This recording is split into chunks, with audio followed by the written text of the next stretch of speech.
ఎండవేడికి తట్టుకోలేక మీరు ఉంటున్న ప్రాంతంలో అంటే హోటల్ కావచ్చు, రూమ్ కావచ్చు, లేకపోతే ఏదైనా అవ్వచ్చు, మీ కస్టమర్లకు సర్వీస్ అందించడంలో ఇబ్బందిగా ఉందా? ఏసీ పెట్టుకోలేని వాళ్ళు ఇలాంటి నాజల్స్ ద్వారా స్ప్రేయింగ్ చేసి వాటర్ని అయితే రొటేట్ చేయడం ద్వారా ఏసీ కంటే చల్లదనం అయితే ఇక్కడైతే ఉంటుంది. నాకు తెలిసిన ఒక మిత్రుడు హిందూపురంలో తన హోటల్కి ఈ విధంగా స్ప్రేని చేయడం ద్వారా చల్లదనాన్ని అయితే వారి కస్టమర్లకైతే అందిస్తున్నాడు సర్వీసెస్ని. ఇది నేను పోతే ఏందబ్బా వాటర్ పడుతున్నాయి అనుకున్నా, అంటే ఫ్యాన్ గాలికి వాటర్ పడుతున్నాయని.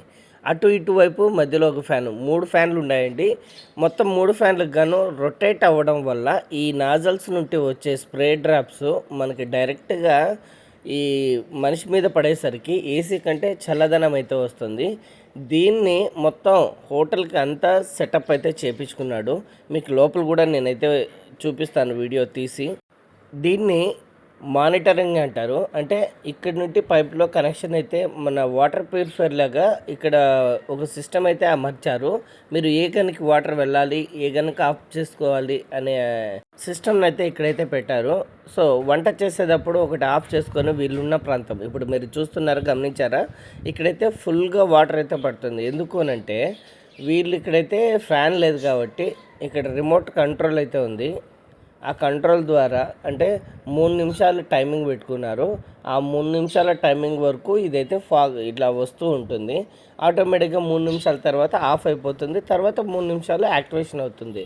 సో ఇక్కడ వీళ్ళు కూడా ఆల్మోస్ట్ 4-5 నాజల్స్ అయితే ఇక్కడ వీళ్ళు పని చేసే చోటైతే పెట్టుకున్నారు. ఇది చూడండి ఎంత వాటర్ వస్తుందో. ఇక్కడ ఒకటి ఇలాగా మొత్తం హోటల్కి అంతా అయితే వీళ్ళు పెట్టించుకోవడం జరిగింది. దీనికి గాను సుమారు 10,000 రూపాయలు అయితే ఖర్చు అయింది. దీనికి సర్వీసింగు అలాగే ఇన్స్టలేషన్ అంతా కూడా వారి కంపెనీ వారైతే ఇచ్చారు. సో మీకు కూడా మీ వ్యాపార అభివృద్ధికి ఇలాగ తోడ్పడుతుంది, మేము కూడా వేయించుకోవాలనుకుంటున్నాము, ఇట్లాంటిది పెట్టించుకోవాలనుకుంటున్నాము అని అనుకుంటే నేను మీకు కావాలంటే అబ్బాయి కాంటాక్ట్ నెంబర్ని పర్సనల్గా మెసేజ్ చేస్తాను. ఎవరైతే కావాలనుకుంటున్నారో వాళ్ళ అబ్బాయికి కాంటాక్ట్ అవ్వచ్చు. మీరు కూడా ఇలాంటిది పెట్టించుకోవచ్చు. ఒకవేళ ఈ వీడియో మీకు నచ్చినట్లయితే లైక్ చేయండి, షేర్ చేయండి, ఇంకో 10 మందికి అయితే తెలియజేయండి. Thank you. జై శ్రీరామ్.